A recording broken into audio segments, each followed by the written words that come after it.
my Kako. A Come By the Curtain Call, a program of reviews, previews, interviews, and features of and or with the great art and artists on Maui and beyond. I'm Paul James Brown. ProArts and RoseOx Productions are presenting Kalani Whitford as Alex Moore in the one-person show Buyer and Cellar by Jonathan Tollins. Alex Moore gets fired from Disneyland. He can't get an audition when he sees an intriguing ad. After a strange interview, he is told he got the job and given a Malibu address to report to. Arriving at the gate, he buzzes and the gates open onto the entry to Barbra Streisand's home. Now ask yourself this question: what would happen if an auditioning actor, that's what my audition coach Tim Phillips used to say, quote, "If anyone asks you what you do, you audition," unquote. This auditioning gay actor gets the job to be the sole staff in Barbra's private mall in her basement. Ms. Streisand wrote a book in 2010 called My Passion for Design. It detailed and photographed B's doll shop, antique shop, gift shop, complete with wrapping tables, antique dress shop from Gigi with clothes from Funny Girl, and the entire mall, including her working yogurt and popcorn machines. Mr. Tollins read the book and wrote Buyer and Cellar to provide the hilarious answer. Alex has a hard time finding his footing in this job until Babs shows up and they hit it off. Alex, caught in the whirlpool of celebrity proximation, allows himself to befriend Babs, he thinks. Alex is living the ultimate gay man fantasy, being bosom buddies with Babs. But wait, maybe this is merely pleasant boss staff stuff. For the answer, get tickets for this tour de force one-person show as soon as you can. There is only one more weekend to catch it, and word of mouth is buzzing big time on this one. As Alex, Kalani Whitford turns in a virtuosic performance, playing multiple characters including Babs, James Brolin, Sharon, Babs' assistant, his boyfriend Barry, among others. He morphs into them at will and effortlessly. Once the character was established, Mr. Whitford never missed that character. His consistency during some pretty rapid-fire character back and forth was like watching close-ups of professional tennis players' faces during a match. It was that quick. And the only costume accessory he has is a sweatshirt jacket. So these changes are accomplished just by his stance, hand and head placement, and his vocalizing. Mr. Whitford isn't just a masterful storyteller, but his laugh line timing was as precise as a nuclear clock. The audience was at times laughing constantly, and with each delivery of the laugh line, he would raise the level of hilarity to paroxysm territory. And when the play took a turn toward emotional truth, Mr. Whitford found a way to smoothly downshift the gears like Grand Prix champion Lewis Hamilton from breakneck to pause-worthy hairpin perfection. His performance was so pitch-perfect it reached awe-inspiring heights. Seldom have I seen a better performance anywhere, and this was by far the best performance I have ever seen Mr. Whitford do. If a venue could be found for this show, it could run for a very long time. In the theater, the actor is the vehicle and the director is the driver of the play's vision. The director is like a preview audience who helps the actor see, understand, and clearly communicate what he is doing. Mr. Whitford was lucky enough to have Jennifer Rose, one of Maui's most excellent directors and actors, at the helm of this project. Not only did she steer the vision, but she designed the set and props. Again, totally minimalist, Mr. Whitford had a plain cream coffee mug and a lovely teapot, telephone, a chair, and 2 upholstered stools, and his rug, and that was it. But he made you see everything else: the doll that Babs wants so badly, the dresses she has in her shops, the yogurt he pours for her. It's all there through Mr. Whitford's expertise in piquing our imaginations. You only have 3 more chances to see this triumphant performance by Mr. Whitford. Call 463-6550 or go to their website, proartsmaui.com, for tickets. You do not want to miss this. Book now and prepare to laugh out loud a lot at what may be this year's Acting Standing Ovation Award. Last Saturday, February 19th, I went to Wailuku Union Church's 5th annual We Hope Again, we missed 2021 due to you-know-what, Maui Outstanding Piano Amateurs Festival. Demira Feldman's DFM Music and Wailuku Union Church were the presenters.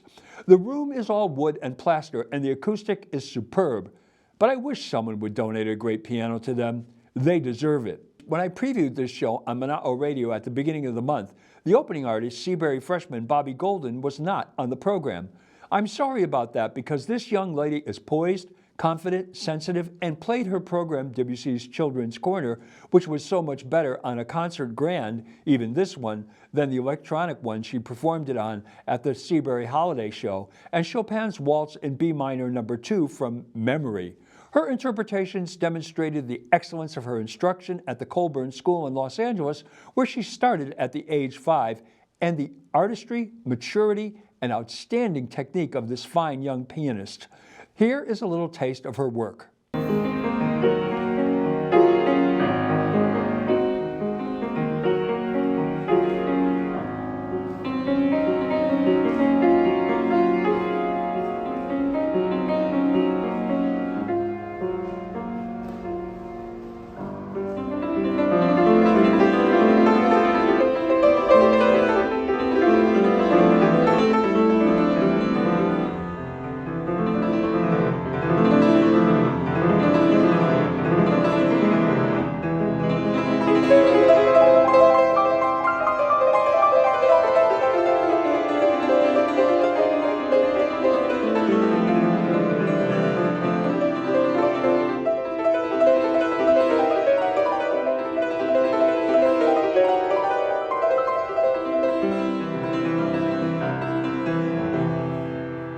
Dr. Christoph Javon PhD is a physicist who teaches piano full-time as well as meditation.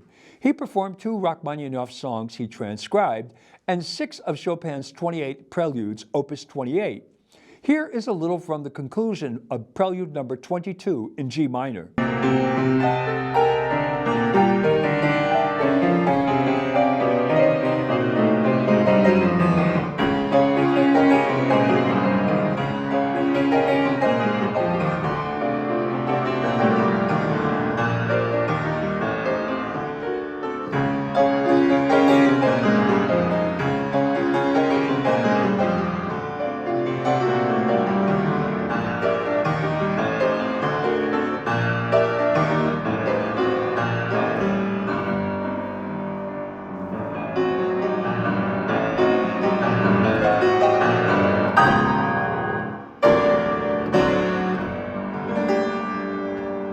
Swanson is pursuing a career as a nurse practitioner, but he is also an outstanding pianist-composer.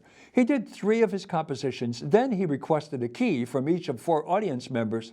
He got C, B, A, and D, and improvised a new composition using these keys. Each one of his compositions has a different flavor and meter. The audience was treated to some outstanding work by this exciting young composer. His first piece was for Chrissy, No. 16, the woman who was in charge of the orphanage he spent the first years in, and discovered the piano, a toy one with colored keys, until he and his siblings were adopted. The piece is a cross between Chopin and Debussy.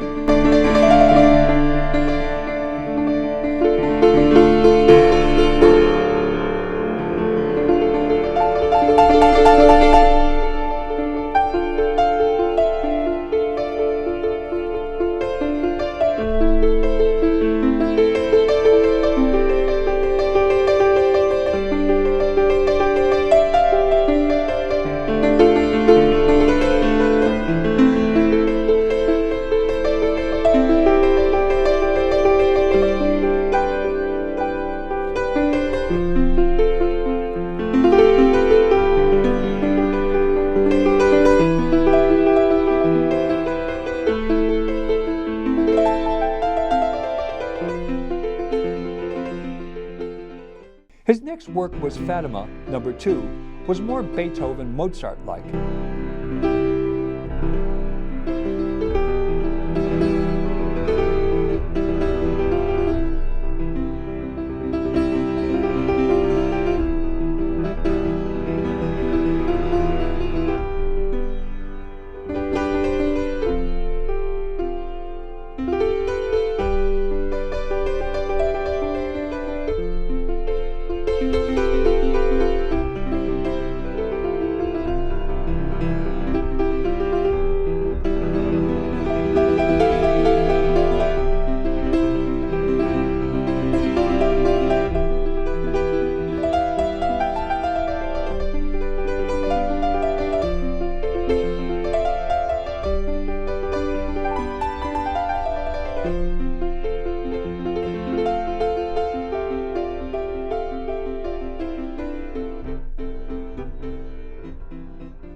His final composition is beautifully cinematic and very dramatic. I would love to see ADT's Hallie Hunt or Ali Pineo McKeon choreographed to this piece.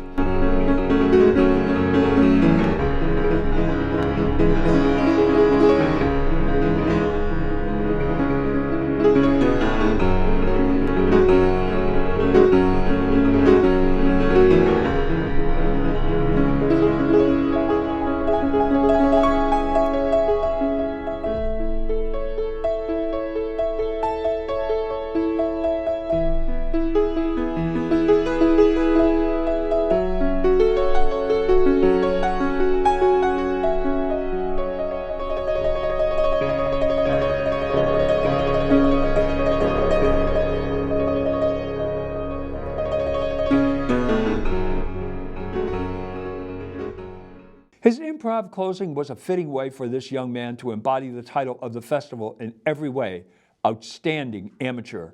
Remember, amateur means one who does it for love, not pecuniary reward.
Peggy King has been a pianist since she was 6.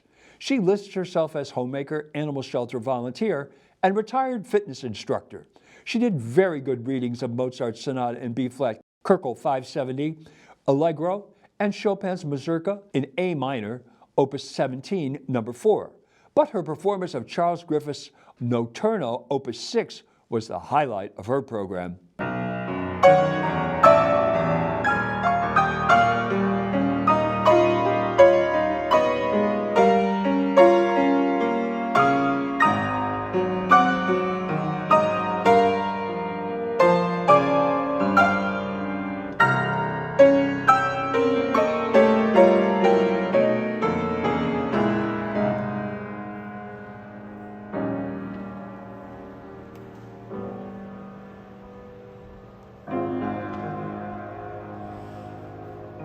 Closing out the program was Nico Natta, who did 3 Chopin works, Polonaise in C minor, Opus number 2, and a transcendently beautiful reading of Nocturne in B major, Opus 63, number 1, and closed with a frenetic reading of Tarantella in A-flat major, Opus 43.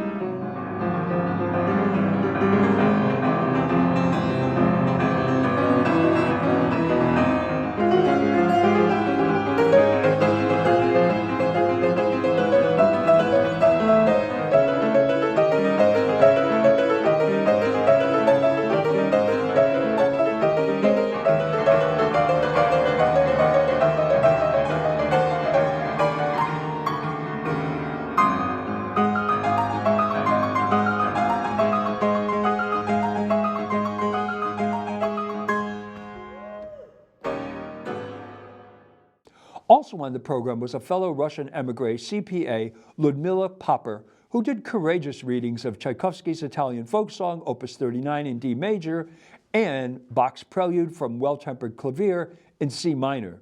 It was a marvelous program and a thoroughly lovely gift to our community from Maestra Feldman. Next up, you can hear her in concert from Spain to Latin America, featuring works by Spanish and Latin American composers at Wailuku Union Church on March 19th at 7 p.m. for free. Mark your calendars.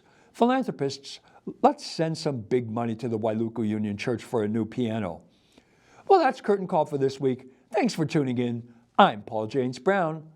Ahui ho.